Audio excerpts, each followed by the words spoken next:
요한복음 20장 1절부터 10절까지 말씀을 제가 읽겠습니다.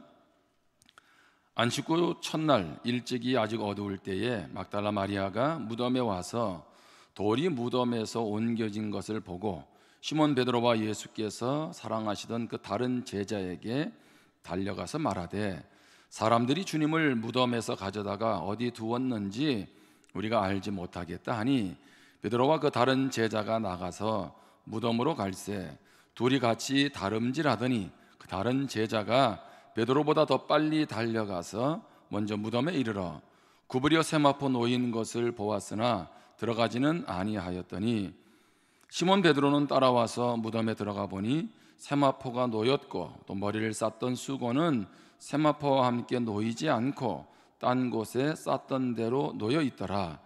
그때에야 무덤에 먼저 갔던 그 다른 제자도 들어가 보고 믿더라.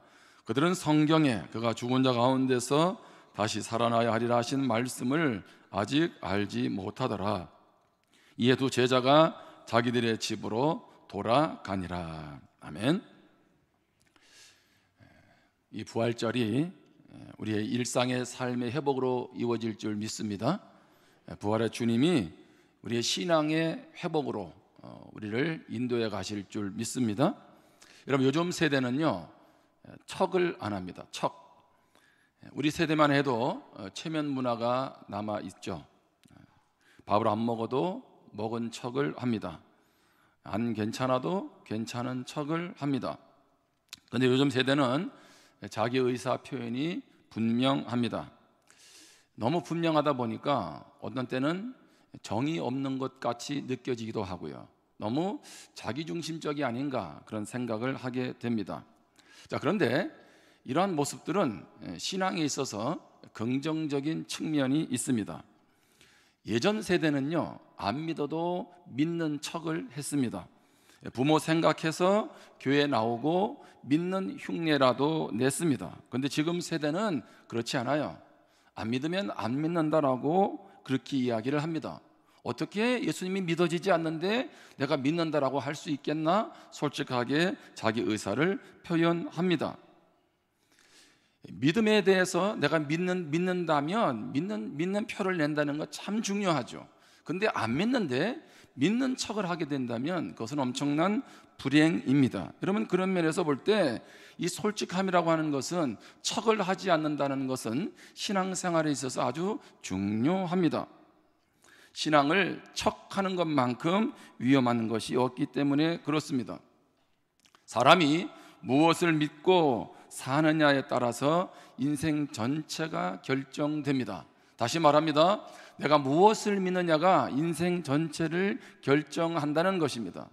왜냐하면 믿는다는 것, 신앙은 무엇을 의미합니까? 신앙을 갖는다는 것은 세상을 바라보는 눈을 갖는다는 거죠. 세계관을 갖는다는 것입니다.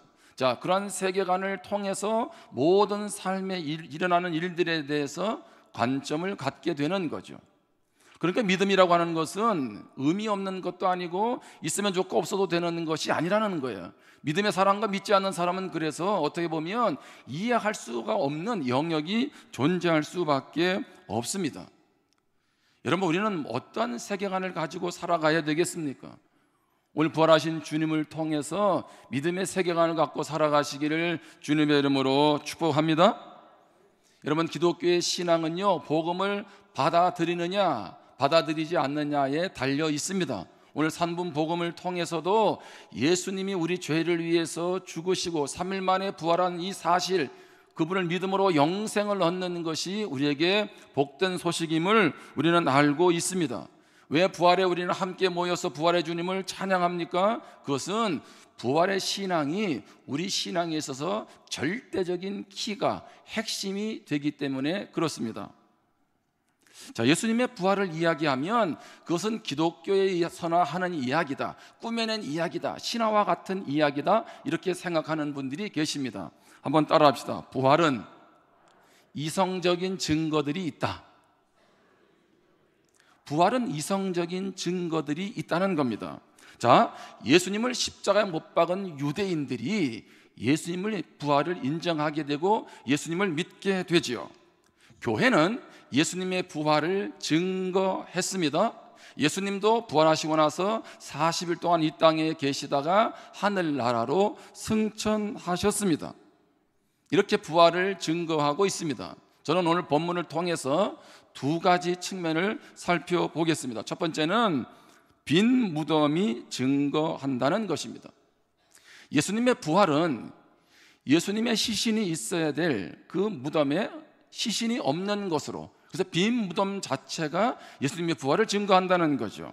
오늘 본문 1절입니다. 안식 후 첫날 일찍이 아직 어두울 때에 막달라 마리아가 무덤에 와서 돌이 무덤에서 옮겨진 것을 보고. 자, 안식 후 첫날은 주일이죠. 주일 이른 아침에 막달라 마리아가 예수님이 묻혀 있는 그 무덤을 찾아갑니다. 자, 오늘 근데 가만히 보니까 이런 막달라 마리아는 어떤 사람일까요? 막달라 마리아는 갈릴리 막달라 출신의 여인입니다.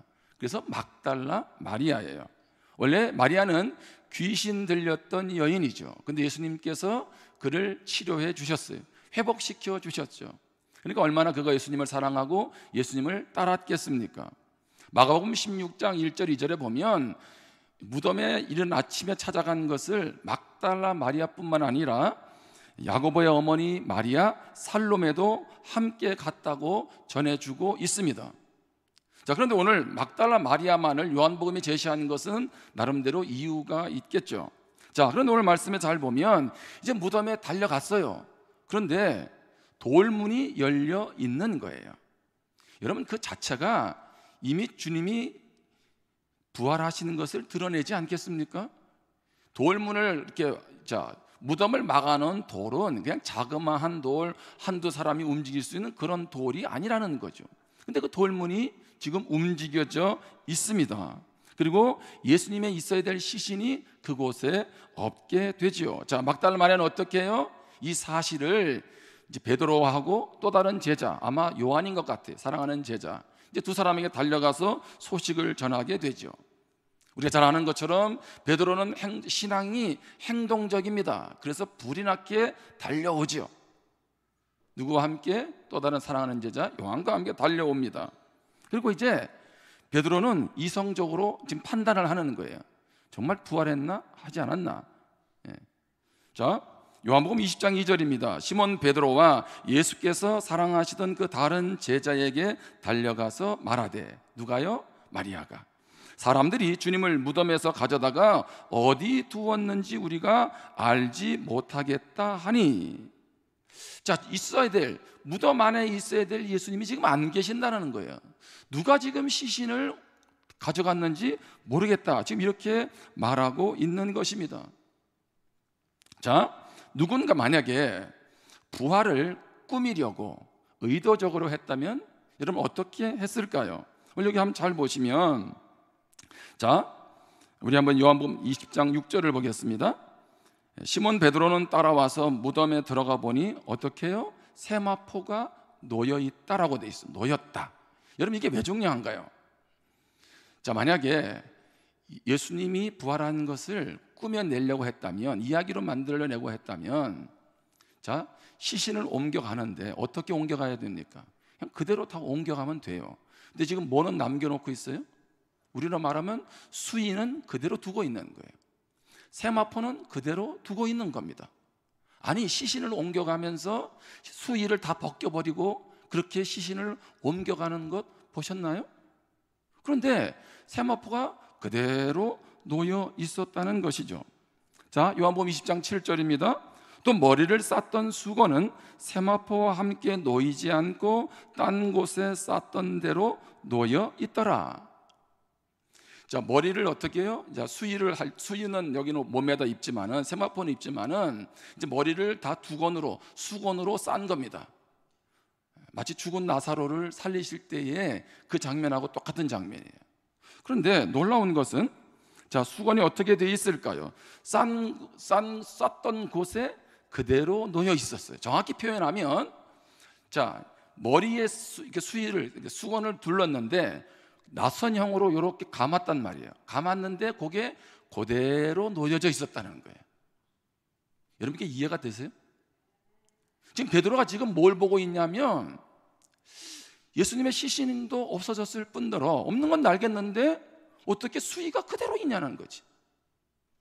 자, 그리고 어떻게 해요? 머리를 쌌던 그 수건이 그대로 그 자리에 따로 놓여져 있었다는 거죠. 뭘 의미하고 있는 거예요? 여러분, 이게 상식적으로 우리 일반적으로 볼 때 지금 뭘 얘기하고 있는 거예요? 누가 꾸며냈다면 이런 것은 불가능했다는 얘기죠. 빈 무덤에서의 돌문이 옮겨지는 것, 시신이 없는 것뿐만이 아니라 그 세마포가 놓여져 있는 것, 머리를 쌌던 수건이 그대로 놓여져 있는 것을 통해서, 자, 요한복음 20장 8절입니다. 20장 8절에 보면 그때야 무덤에 먼저 갔던 그 다른 제자도 누굴까요? 요한이겠죠. 보고 무엇했어요? 들어가 보고 믿더라 돼 있어요. 자, 물론 여기 두 제자가 예수님의 부활을 믿은 것은 아직 충분하지 않습니다. 여전히 그들은 주님이 부활한 것이라고 알고도 불구하고 다시 옛생활로 돌아가지 않아요? 그러나 분명한 것은 그 사실 자체를 지금 받아들이고 있는 거죠. 자, 부활을 못 믿겠다 하는 사람, 그건 기독교인들이 꾸며낸 얘기라고 하는 사람들이 있죠. 또 이성적으로 접근해 봅니다. 두 번째로 보면 부활의 목격자인 여인들이 증거해요. 여인들. 이게 왜 중요합니까? 이런 복음서를 잘 보면 예수님이 부활했을 때 가장 먼저 무덤에 찾아간 사람들이 누구예요?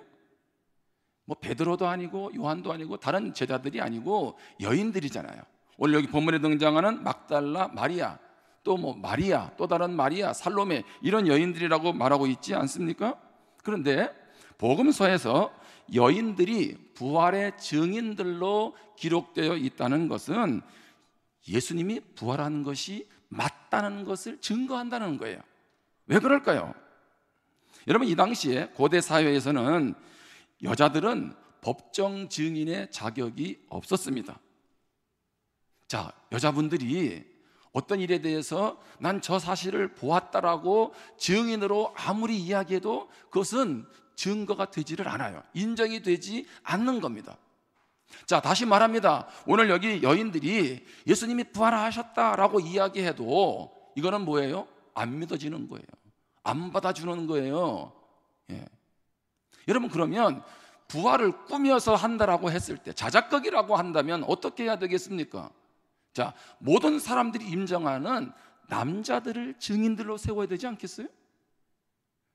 그런데 남자들을 증인이 아니고 오늘 여기 막달라 마리아가 지금 뭐예요? 예수님이 부활한 소식의 증인이 되고 있다는 거죠.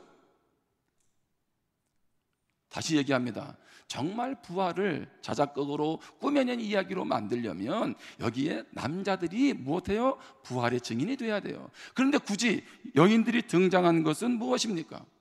이것은 조작해낸 얘기가 아니라는 거예요. 사실 그대로를 드러내고 있는 거죠. 예수님의 부활이 확실하다는 것을 지금 말하는 그러한 강력한 증거임을 오늘 본문에서 보여주고 있는 것입니다. 여러분, 이성적으로도 예수님의 부활에 대해서 우리에게 지금 분명하게 깨우쳐주고 있는 거죠. 한번 따라합시다. 부활은 이성의 영역을 넘어서야 한다. 어쩌면 그동안 믿고 있는 분들에게 있어서도 오늘 이 말씀을 들어야 되겠지만 아직도 부활신앙이 없는 분들에게 제가 오늘 접근하고 있습니다. 나는 머리로는 못 믿겠다는 거예요. 그런데 부활신앙이라는 것은요, 이성의 영역을 넘어서는 것 아니겠습니까? 자, 예수님이 죽으시고 3일 만에 부활하고 40일 동안 이 땅에 계시다가 승천했다. 여러분, 이거 이성적으로 볼 때 불가능한 얘기 아니겠습니까? 여러분, 그런데 또 한편 질문해 보겠습니다. 그러면 우리의 이성을 가지고 우리 모든 삶의 답을 내릴 수가 있나요? 여러분의 이성은 한계가 없이 모든 것을 다 이해하고 그리고 모든 것을 다 여러분들이 파악하고 그것에 대해서 결론을 내릴 수 있나요? 우리가 이성을 그렇게 자랑하는 과학적인 사고를 가지고 우리 삶의 모든 것에 답을 내리고 있느냐는 거예요. 여러분, 그래서 어떻게 2년 동안 코로나 어떻게 그거 회복할 수 있는 뭐 치료제가 나왔나요? 우리는 그러면 그렇게 이성적으로 모든 것을 통제할 수 있다면 내일 내 인생이 어떻게 될지를 알고 있나요? 그럼에도 불구하고 우리는 마치 이성으로 모든 것을 다 이해할 수 있는 것처럼 생각한다는 거죠. 내 이성을 넘어서니까 이것은 있을 수 없는 얘기라고 생각한다는 것입니다. 여러분, 우리의 이성의 한계를 인정하지 않으면 예수님의 부활 사건, 예수님이 동정녀 마리아를 통해서 남자를 통하지 않고 이 땅에 태어났다, 오병이어의 기적을 통해서 보리떡 5개와 12 물고기 2마리를 가지고 5,000명을 남기고도 12방을 남겼다, 이런 얘기는요 정말 허무맹랑한 얘기입니다. 여러분, 성경은요 하나같이 전부 다 거짓말이에요. 여러분, 인간이 이성적으로 할 수 없다고, 이해할 수 없다고 생각하는 일을 하나님도 하실 수 없다라고 생각하는 것은 마치 어린아이가 나는 못하니까 부모님도 못해 라고 생각하는 것과 같아요. 여러분, 어린아이는 못해도 부모는 할 수 있습니다. 자, 인간은 할 수 없는 일을 하나님 당신은 절대 못하셔야 됩니다, 이런 얘기라는 거예요. 여러분, 그러면 우리가 모든 것을 다 주관하고 주도할 수 있어야 되지 않겠습니까? 하나님은 이 엄청난 우주를 말씀 한마디로 창조하셨습니다. 인간이 발전시켜온 과학이라는 것은 하나님의 창조 원리의 지극히 작은 부분을 발견해낸 것입니다.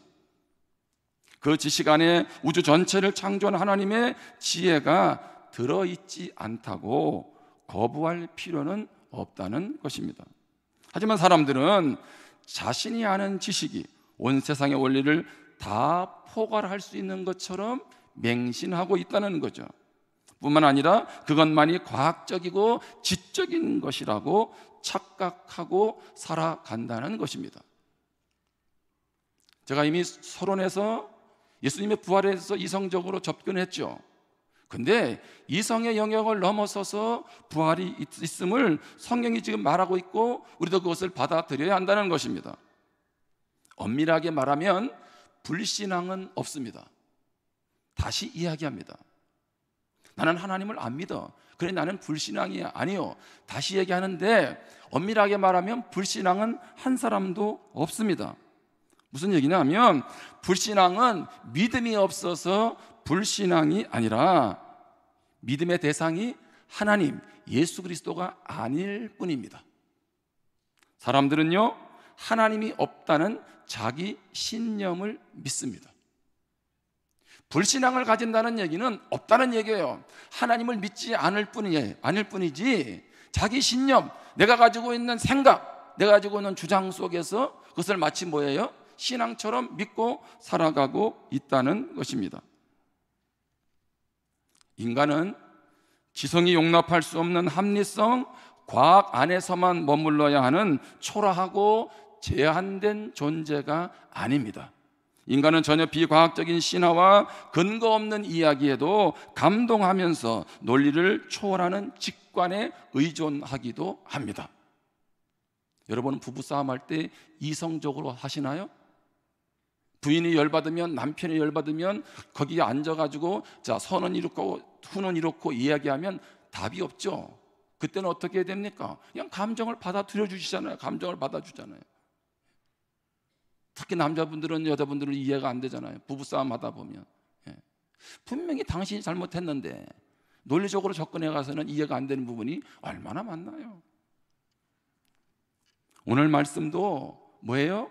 이성적으로는 이해가 안 되는 일이 일어난 거죠. 자, 베드로와 다른 제자가 자기들의 집으로 돌아갔습니다.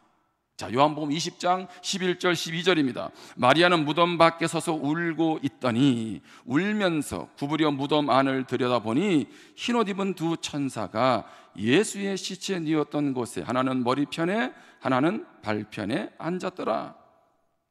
마리아가 두 제자가 다시 돌아가고 나서 이제 무덤 앞에서 지금 울고 있는 거죠. 자, 그랬더니 누가 있어요? 예수님 시신이 있었던 머리 또 발편에 두 천사가 앉아 있는 거죠. 자, 요한복음 20장 12절 이하는 천사와 대화가 이어지지요. 자, 그리고 누가 나타납니까? 부활하신 주님이 나타납니다. 그리고 부활하신 주님과 대화하기를 시작합니다. 그리고 부활의 주님이 뭐라고 얘기했냐면 내 형제들에게 가서 하나님께로 올라간다고 전해라, 이렇게 대화를 하게 되죠. 그리고 나서 20장 18절입니다. 막달라 마리아가 가서 제자들에게 내가 주를 보았다 하고 또 주께서 자기에게 이렇게 말씀하셨다 이러니라. 아멘. 이성적으로 이해할 수 없는 일인데 지금 막달라가 뭐라고요? 나는 부활의 주님을 만났다는 거예요. 나는 부활의 주님을 뭐예요? 보았다는 거죠. 그리고 부활의 주님이 나에게 이렇게 말씀하셨다라고 지금 전하고 있는 것입니다. 아직도 부활의 주님을 믿지 못하고 있다면, 만나지 못했다면 부활의 주님을 믿고 만나는 역사가 있기를 주님의 이름으로 축복합니다. 왜냐하면 성경은 마리아가 주님을 보았고 주님이 나에게 말씀하셨다고 지금 그것을 전해주고 있기 때문에 그렇습니다. 이런 분들이 있습니다. 나도 부활하신 주님을 눈으로 직접 보고 만지면 믿겠다. 여러분들 그런 질문 한 번씩 하셨죠? 부활의 주님을 내가 눈으로 직접 보고 아니면 만져보면 내가 믿겠다는 거죠. 여러분, 태양을 보면 제대로 볼 수 있나요? 눈이 아파서 볼 수도 없죠. 하지만 세상이 밝아지고 뜨거운 열기로 인해서 식물이 꽃이 피고 열매 맺는 것을 보면 분명 하늘에 해가 있음을 확실하게 알게 됩니다. 하나님도 그렇습니다. 예수님도 그래요. 꼭 보고 듣고 만져야 믿을 수 있다는 것은 잘못된 생각이라는 것입니다. 어쩌면 도리어 부활의 주님이 여러분에게 나타나면 못 믿겠다라고 할지도 모르겠어요. 헛것을 봤구나, 내가 지금 헛것을 봤구나. 여러분, 어떻게 하나님이 살아계심을 보게 되나요? 저 사람이 어떻게 예수를 믿지? 어떻게 저 사람이 저렇게 사람이 바뀔 수가 있지? 여러분, 그런 부활의 증거들은 우리 삶에 얼마나 많이 있나요? 꼭 보아야, 꼭 만져야 그분이 부활하셨다고, 그분이 살아계신다고 말을 하겠습니까? 오늘 이 아침에 우리는 왜 이렇게 많이 모이셨나요? 왜 하필이면 부활절날 더 많이 모이셨나요? 단순히 코로나가 해제가 되기 시작해서? 우리에게 부활의 주님이 안 계신다면 우리는 모여들 이유도 없고, 내가 그런 부활의 주님을 경험하지 않았다면 우리는 이 아침에 주님 부활했다고 찬양할 이유도 없을 것 아니겠습니까? 이번에 우리는 한 주간 부활의 주님을 만났죠. 금식기도 2차를 진행하면서 많은 분들이 저녁에 함께 했습니다. 어떤 분은 이 한 주간 기도의 자리로 오려고 미리 기도했대요. 하나님, 내가 한 주간 한 번도 빠지지 않게 해달라고. 일이 너무 많았대요. 점심 먹을 시간 없이 일하고 저녁에 왔다는 거죠. 어떤 집사님은 기도하는데 하나님이 그렇게 마음의 음성을 들려주시더래요. 딸아, 내가 너를 잘 알고 있다. 모든 것 십자가 아래 다 내려놓고 쉼을 누리라. 내가 너 잘 아니까 너 내 안에서 쉼을 누리라. 이런 내면의 음성을 하나님이 들려주셨다는 거죠. 어떤 분은 기도하면서 회개하고 하나님 앞에 어떻게 해야 할까요? 끊임없이 질문을 던지기도 했습니다. 어떤 분은 기도의 자리로 오지 못했어요. 이 자리에 오지 못했어요. 한 시간도 현장으로 나오지 못했는데 가족의 질병으로 인해서 너무 힘들어하고 있는데 하나님의 말씀으로 자기를 위로해 줬다는 거예요. 그 자기의 모습을 보게 했다는 거죠. 그래서 특별히 마지막 날 설교 드리면서 계속 메모했다는 거예요. 나에게 주신 말씀이다. 나에게 주신 말씀이다. 어떤 분은 이제 쉬운 예수가 아니라 진짜 예수를 만나고 따라야 되겠다, 그런 결단을 얻게 되고 많은 분들이 새 힘을 얻게 되었다고 고백을 했습니다. 한번 따라합시다. 부활은 현재이며 미래이다. 아멘. 부활은 사실입니다.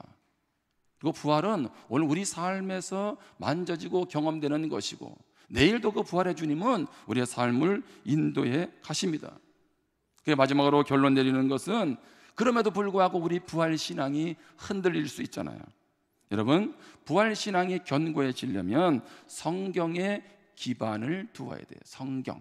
내 감정, 오늘은 내가 예수님이 나와 함께 하는 것 같고 내가 믿는 것 같은데 내일은 또 자기의 죄된 모습 앞에서 신앙이 없는 것 같은 그런 것이 아니라, 예수님을 영접하면 우리의 구원 빼앗아갈 수도 없을 뿐더러 주님이 우리 삶에 늘 함께 하신다고 하는 이 신앙을 어디에요? 성경에 기반을 두라는 거죠. 두 번째는 고난을 통과할 때 우리 부활의 믿음은 견고해집니다. 평상시 잘 모르죠.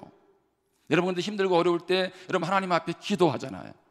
기도하면서 하나님이 위로하시고 하나님이 내 삶에 역사하시는 것들 여러분들이 경험하지 않습니까? 뿐만 아니라 복음을 전하게 될 때 우리의 부활은 분명해집니다. 내가 믿는 예수님이 살아계실까라고 할 때 또 다른 사람에게 복음을 전하고 그 안에서 예수님을 믿게 되고 그 영혼이 변화되는 걸 통해서 야, 주님이 살아계시는 것이 맞구나라고 하는 것을 우리는 더 확증하게 된다는 것입니다. 바라기는 이 부활의 아침에 부활의 신앙이 나의 신앙이 되시기를 주님의 이름으로 축복합니다. 여러분, 우리가 놓치지 말아야 될 것이 있어요. 사회적 거리두기는 했는지 모르지만 여러분, 그래서 계속 떨어져 앉아 있어야 되고 대면 만나기 힘들고 계속 거리두기 했잖아요. 근데 임마누엘의 하나님은요, 마스크 쓰고 절대 여러분하고 거리두기 안 하셨다는 거지. 그거 기억하세요? 여러분은 다 거리두기 했잖아요. 근데 주님은 한 번도 여러분에게 거리두기 한 적이 없어요. 그게 뭐예요? 그게 임마누엘이에요. 할렐루야. 오늘 이 부활의 아침에 여러분의 삶이 부활 신앙을 가지고 날마다 삶의 자리에서 승리하기를 주님의 이름으로 축복합니다. 기도하겠습니다. 우리 주신 말씀을 다시 한번 마음에 새기고 내가 부활 신앙으로 살아가기를 원합니다. 부활의 주님과 함께 동행하며 살아가기를 원합니다. 그리고 아직 부활의 주님을 믿지 않는 분들이 계신다면 이 시간 예수님, 내 마음의 예수님을 구원자로 모셔드리겠습니다. 이러한 결단을 하면서 같이 기도하겠습니다.